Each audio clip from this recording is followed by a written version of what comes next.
Have you ever felt like you knew a cultural icon inside and out, only to discover there were entire hidden layers to their story you never even considered? Today, we're taking a deep dive into just such a figure, Superman. I mean, his silhouette alone tells you exactly who it is, right? Yeah. But we promise you, beyond the red cape and the iconic S-shield, there's a fascinating, surprising, and at times uh, intensely contentious history that goes far beyond what most people realize. That's exactly right. Our mission today is to go beyond the surface. We're sifting through a wealth of source material, comprehensive excerpts detailing Superman's development, his sprawling impact, and even the intense legal battles that shaped his very existence. We want to help you understand not just who Superman is, but, how he came to be, why he's endured for over 8 decades, and the hidden complexities that make him so much more than just a superhero. Precisely. So, by the end of this deep dive, you'll have a genuine shortcut to being truly well-informed about the Man of Steel. You'll hear about his unexpected origins, the dramatic creative evolution he underwent, and the profound cultural resonance that cemented his place in history. Okay, so with that overarching mission in mind, let's go back to where it all began, in Cleveland, 1932. Our story starts with 2 young friends, Jerry Siegel, an aspiring writer, and Joe Shuster, who wanted to be an illustrator. They bonded over their shared love for science fiction, dreaming of creating something truly sensational. And this is where the story takes a really unexpected turn. Their very first Superman concept, which appeared in a short story in January 1933, was titled The Reign of Superman. Now here's the kicker. The titular character, Bill Dunn, was a homeless man tricked into consuming an experimental drug. His powers weren't strength or flight. They were mind reading, mind control, and clairvoyance. And get this, he used these powers maliciously for personal gain and amusement. Schuster even drew him as bald. Can you imagine that? Wow. A bald, psychic villain to the beacon of heroism we know today. That's an incredible transformation. So what prompted Siegel to pivot from that villainous concept to a hero? Well, Siegel quickly realized that heroic protagonists were just, far more successful in the burgeoning world of comic strips. So he reimagined Superman. The second prototype hero, from around 1934, was endowed with superhuman strength and bulletproof skin, a major departure from those early psychic abilities. Siegel later recalled a bat-like cape in some panels, but surviving artwork from that period shows no costume yet. The idea was clearly still evolving. It sounds like a long and arduous journey to get this evolving character published. What were some of the hurdles they faced? Oh, it was a real struggle. In 1933, Siegel and Shuster tried to syndicate the Superman as a comic book, but their concept was rejected. Apparently, sales of a similar book were disappointing. Siegel even briefly sought other artists, thinking maybe his youth was the problem. Shuster was reportedly so frustrated at one point he actually burned their rejected comic, saving only the cover. No way, he burned it. Yeah, can you believe it? And they also tried other versions, like a scientist adventurer from the far future and even a 3-year-old sent back in time. It just shows how many iterations they went through before landing on the winning formula. It's fortunate they persevered, what finally brought them back together to create the Superman we recognize today. Thankfully, Siegel and Shuster reconciled and resumed developing Superman together. This is when the truly pivotal change happened. The character became an alien from the doomed planet Krypton. With that origin in place, Shuster designed the now familiar costume tights with an S on the chest, overshorts, and a flowing cape. In early concept art, he even had laced sandals before they became those iconic red boots. Sandals, that's a detail I never knew. Right. And they also conceived of Clark Kent as this timid, mild-mannered journalist, and Lois Lane attracted to the bold Superman but completely oblivious to his alter ego. That dramatic contrast Siegel found really humorous, and it became central to the character's appeal. So how did this finally lead to publication? It sounds like they were getting close. The final push came in early 1938. They had been working with National Allied Publications, later DC Comics, on other strips. They were cautious, though, having faced erratic payments from another publisher, Malcolm Wheeler Nicholson. The real turning point came when Max Gaines from a newspaper syndicate rejected Superman for newspapers, but, crucially, suggested he be forwarded to Jack Leibowitz for this new magazine, Action Comics. Siegel and Shuster, pretty tired of rejections by this point, accepted the offer, creating 13 pages for Action Comics #1. They were paid a modest sum, around $130 at the time, which would be about $2,900 today. Just $130 for the first story. For the story, yes. And critically, on March 1st, 1938, they signed away the copyright for Superman to Detective Comics, Inc., a standard practice then, but one they would deeply, deeply regret later on. And what an explosion of popularity it sparked. Action Comics #1 debuted on April 18th, 1938, and thanks to Superman, it was a massive success. But what's really fascinating, as you mentioned, is how diverse the influences were that shaped his development. It wasn't just one thing, was it? Not at all. It's a true melting pot of ideas. Literarily, you can see echoes of Edgar Rice Burroughs' John Carter of Mars, where lower gravity equaled enhanced strength, and Philip Wiley's 1930 novel Gladiator, which featured a protagonist with remarkably similar powers. Visually, Superman's powerful stance and confident attitude were influenced by adventure film characters like Douglas Fairbanks Sr., while Clark Kent's mild-mannered facade drew inspiration from the slapstick comedian Harold Lloyd. Even the name Metropolis was likely borrowed from the 1927 Fritz Lang film. And Clark Kent is the journalist. That reflected Siegel's own aspirations, yeah. And the classic love triangle with Lois Lane was reportedly inspired by Siegel's own awkwardness with girls. It added that human element. And it wasn't just literary and cinematic influences, right? Yeah. The artistic style clearly played a part, too. Absolutely. Joe Shuster, as an artist, admired legendary figures like Alex Raymond and Hal Foster. His personal interest in fitness culture and strongmen like Sigmund Breitbart and Joseph Greenstein definitely influenced Superman's muscular physique. It's also worth noting that the word Superman itself was commonly used in the 1920s and 30s for athletes and politicians. Any direct connection to Nietzsche's philosophical concept of the Übermensch, though, that remains unconfirmed by the creators. Okay, so that covers a fascinating kind of twisty origin story. Mhm. Let's shift gears now and talk about how his mythology and powers evolved over time. Right. So moving from his origins to his evolving mythology, several core elements have remained pretty consistent. He's born Kal-El on Krypton, sent to Earth as a baby before Krypton's destruction, and found and adopted by Jonathan and Martha Kent, who name him Clark Kent. His hometown, Smallville, well, that took time. Initially unnamed, it was placed in Iowa in a 1947 radio serial, then named Smallville in the comics in 1949, and it's often been placed in Kansas since the 1978 movie. It's incredible to see how much of his core mythology was built piece by piece. But what about the powers themselves? Did he always have the ability to fly, for instance? That seems so fundamental now. That's a great question because what we take for granted now wasn't always there. Initially, in Action Comics #1, Superman just had superhuman strength and durability bullets simply bounced off him. The explanation then was that Kryptonians were millions of years advanced, which was later tweaked to be about Krypton's higher gravity making him stronger on Earth. Flight, which is so iconic, well, he couldn't fly in Action Comics #1. He could only run super fast and leap great distances, leap tall buildings in a single bound, right?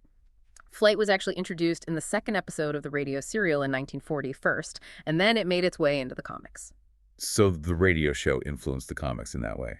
Interesting. His powers obviously evolved quite a bit over time then. Which other abilities were added and how do they explain them? Oh yeah, many of his now iconic powers were introduced gradually.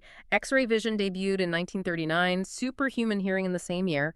Heat vision appeared later in 1949, and originally it was described as just a super intense form of his X-ray vision. Freeze breath arrived in 1959. A crucial reveal came in the early 1960s, specifically Superman, #146 in 1961, establishing that many of his powers other than strength were activated by Earth's yellow sun. Then Action Comics, #300 in 1963, confirmed that all his powers were yellow sun activated and deactivated by red sunlight. This gave a sort of scientific-ish basis to his abilities. Right, the yellow sun explanation is key. And of course, every powerful hero needs a weakness. How do they introduce those? Kryptonite is the obvious one. Well, his most famous weakness, green kryptonite, actually first appeared in a radio serial in 1943. It was a plot device so the voice actor Bud Collyer could take a vacation. Then it made its comic debut in Superman #61 in 1949. It nullifies his powers, causes pain and nausea, and prolonged exposure is fatal. Over time, other forms of kryptonite were introduced with, well, peculiar effects: red, gold, blue, white, black. Like gold kryptonite permanently nullifies powers but without harm. Gold kryptonite, wow. So beyond kryptonite.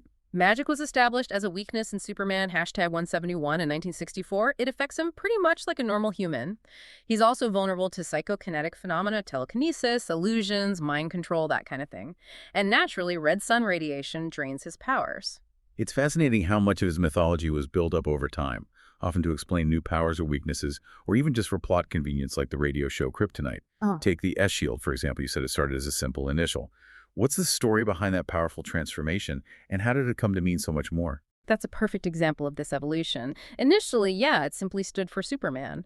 But it was the writer of the 1978 movie, Tom Mankiewicz, who famously decided to make it the crest of the House of El, Superman's Kryptonian family. This idea was so powerful, so resonant, that it was adopted into later comics and films. Sometimes it's even been given the additional meaning of hope, especially in recent adaptations. It shows how adaptations can really enrich the core mythology. Definitely. Now, beyond this sort of organic creative evolution who was shaping Superman's character and world through constant editorial decisions, that must have played a huge role. Oh, a massive role. Editorial oversight was huge. In the early days, Jerry Siegel had a lot of freedom, but by 1940, fear of censors led to stricter oversight. Whitney Ellsworth, hired in 1940, famously banned Superman from killing. He also softened his personality. Early Superman could be quite rough and favored outlandish villains over gritty gangsters. Then came Mort Weisinger, editor from 1941 to 1970. He imposed a much more disciplined approach. He'd assign story ideas and carefully plan the logic of Superman's powers, his origin, his relationships, everything. The Weisinger era saw the introduction of iconic elements like Bizarro, Supergirl, the Phantom Zone, the Fortress of Solitude, Krypto the Superdog, even all those different types of kryptonite. Weisinger largely preferred lighthearted stories, though, and actively avoided tackling real-world issues. Right, the Silver Age 5. And how did that change when new editors came on board later? When Julius Schwartz took over in 1970, he attempted to modernize the character. Clark Kent became a TV anchor for a while, and Schwartz reduced the overuse of things like kryptonite and robots. He also scaled Superman's powers down a bit and allowed for more serious drama. Then, in 1986, following the major DC Comics event Crisis on Infinite Earths, which reset much of their universe, Mike Carlin oversaw a big reboot. John Byrne rewrote much of the mythos, further reducing Superman's powers, transforming Lex Luthor from a mad scientist into a powerful, corrupt industrialist, and making Supergirl an artificial life form from a pocket universe to ensure Superman remained the sole Kryptonian survivor. It's this constant process of reinterpretation and tweaking. That reboot was huge. And speaking of reinterpretations, let's talk about Clark Kent. His identity is truly fascinating. How did that mild-mannered persona become such a key part of the character? It's all a deliberate choice, a carefully constructed facade. While his middle name is given variously as Joseph, Jerome, or Jonathan, allusions to his creator's and adoptive father, everything about his mild-mannered persona was staged to deflect suspicion. He's passive, introverted, has a higher-pitched voice, a slight slouch, wears a bland suit, the glasses. It all makes people underestimate him. This allowed him to receive late-breaking news as a journalist, giving him a plausible reason to be near crime scenes or disasters. His job as a journalist was truly an extension of his mission to bring truth and fight for the little guy. And of course, there are the little visual cues.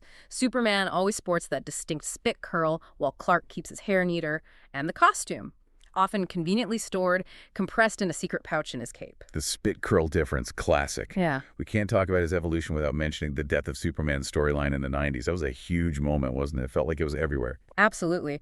The death of Superman's storyline in Superman #75 back in 1993 was monumental. It sold, I think, over 23 million copies and created a genuine media sensation. Now, his death was, as is often the case in comics, temporary. But this was a far cry from his earlier imaginary deaths or quick revivals. This felt like a true, impactful event that really captured the public's imagination. It was a major turning point in how comics were perceived by the mainstream media, too. Definitely felt different. Okay, what's truly remarkable is how quickly Superman leaped beyond just comic books. It wasn't long before he exploded into other media. Indeed, almost immediately. The earliest adaptations were incredibly diverse and influential. You had the Adventures of Superman radio show, which ran for over 2,000 episodes from 1940 to 1951. It was primarily aimed at children, with Bud Collyer providing Superman's voice. He famously lowered his voice for Superman and kept it higher for Clark. Then came the exceptionally lavish animated shorts from Fleischer Studios in the early 1940s. These were incredibly expensive for the time, something like $50,000 for the first one, which was huge money back then. It reflected the studio's commitment to quality, and Jer Schuster himself provided the model sheets to ensure the visuals matched the comics. They still look amazing today. And the first live-action adaptation was a movie serial in 1948 starring Kirk Alyn. It became one of the most profitable serials ever made, notably featuring hand-drawn animated flying scenes composited onto the live-action footage because, well, making a man fly convincingly was tough. Right, those Fleischer cartoons are gorgeous. Yeah. From serials, he transitioned to television and then to big-budget feature films. Which of these adaptations really broke new ground? Well, Adventures of Superman, starring George Reeves, which aired from 1952 to 1958, was the first superhero TV series.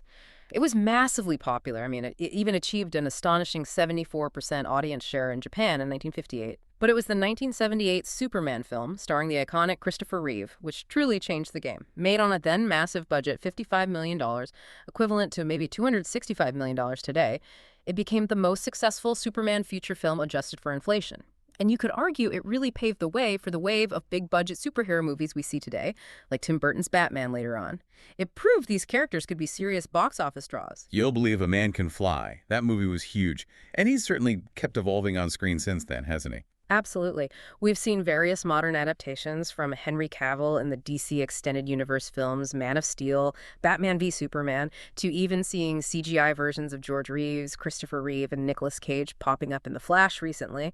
And there's a new James Gunn Superman film slated for 2025, generating a lot of buzz. On television, the character has evolved too. From Smallville, which explored Clark's pre-Superman years, to Lois and Clark, which really focused on their relationship, and more recently, Superman and Lois, an animated series like My Adventures with Superman. He's truly a constant presence, always being reimagined. It wasn't just on screen either. Superman quickly became a massive merchandising empire. How quickly did that side of the business take off? That S-Shield must have been gold. It took off almost immediately. His iconic chest logo was trademarked way back in August 1938, just months after his debut.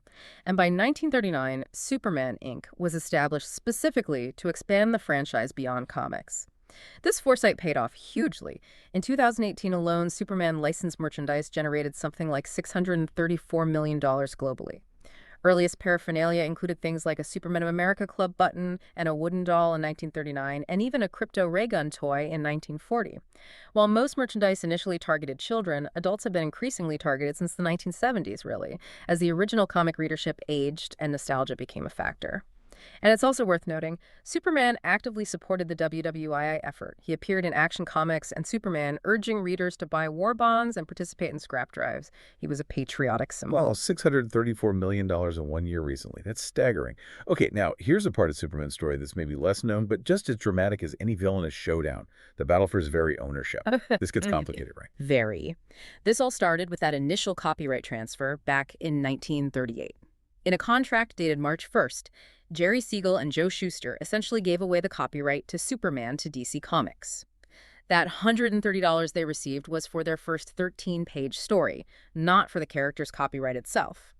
This was unfortunately common practice in the industry at the time, but they later regretted it immensely as Superman exploded in popularity, generating millions for the company while they were just employees.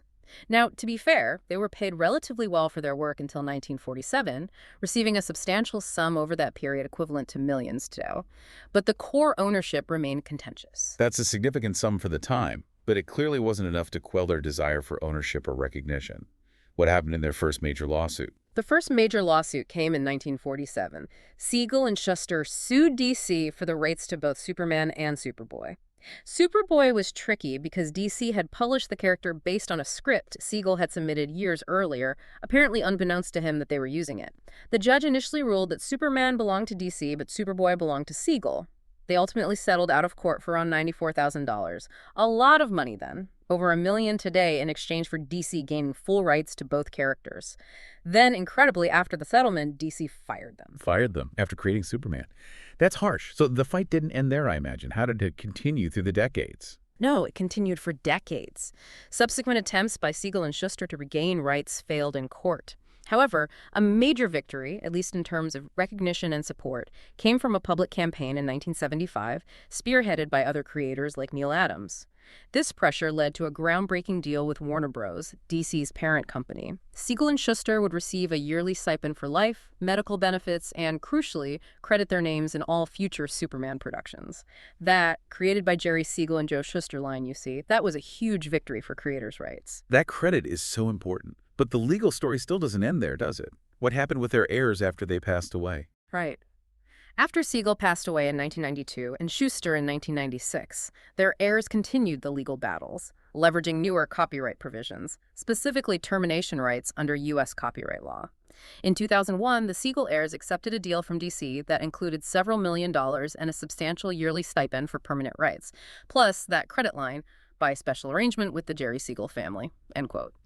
However, things got complicated again. A copyright lawyer, Mark Toberoff, later struck a deal with both sets of heirs, leading to new lawsuits against D.C., claiming the previous agreements weren't binding and attempting to terminate the copyright grant.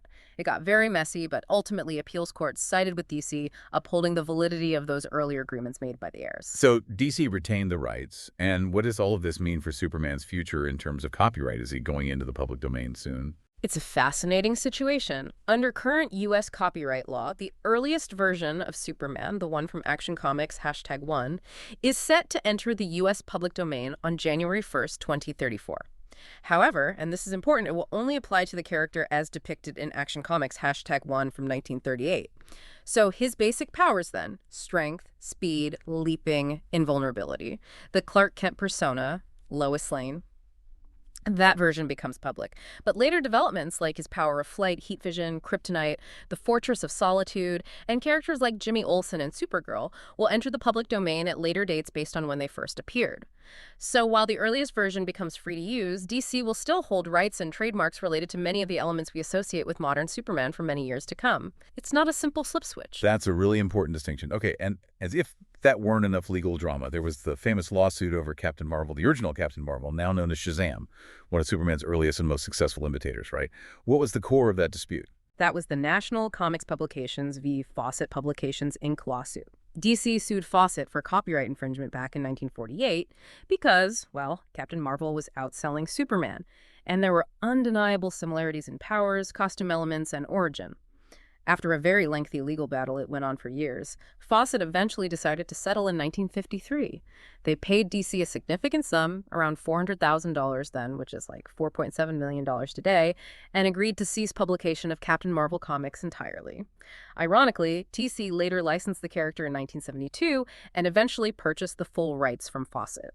They had to rename him Shazam for branding purposes, though, to avoid conflict with Marvel Comics' own Captain Marvel character. It's a clear example of how influential Superman was, even to the point of sparking these major legal battles over imitation. Absolutely wild story. Okay, let's zoom out now. Beyond the pages and courtrooms, Superman's cultural impact is truly profound. He's often called the archetype, right? Yeah, he is widely considered the archetypal superhero. Now, you can argue about characters who came slightly earlier, like the Phantom or Zorro or even Ogon Bat in Japan, but it was Superman who truly popularized the genre and established its key conventions: the outlandish costume, the code name, the extraordinary abilities, and an altruistic mission to help humanity.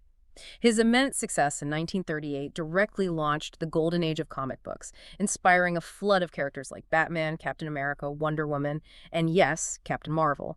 He was also one of the very few superheroes who survived the post-World War II sales decline in comics, which allowed him to be there for the Silver Age revival in the late 50s and 60s, influencing the creation of characters like Spider-Man, the Hulk, and the X-Men at Marvel. He's the bedrock. His influence didn't stop at America's borders either, did it?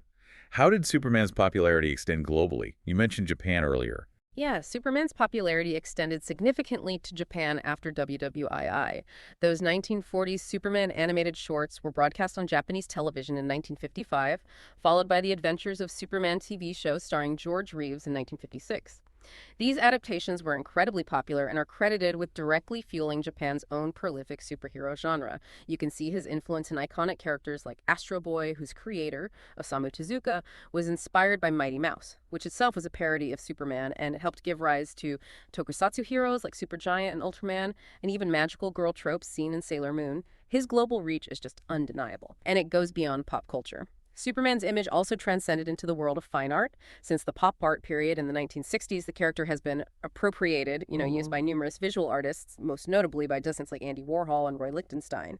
That really shows his status as a universally recognized icon, like Mickey Mouse or Marilyn Monroe. That's a great point. And when you delve into literary analysis, the allegories associated with Superman are truly compelling. He's been seen as everything from a social activist to a symbol of urban landscapes. Can you elaborate on some of those interpretations? Absolutely. Early stories, particularly during the Great Depression, portrayed him as a real social activist.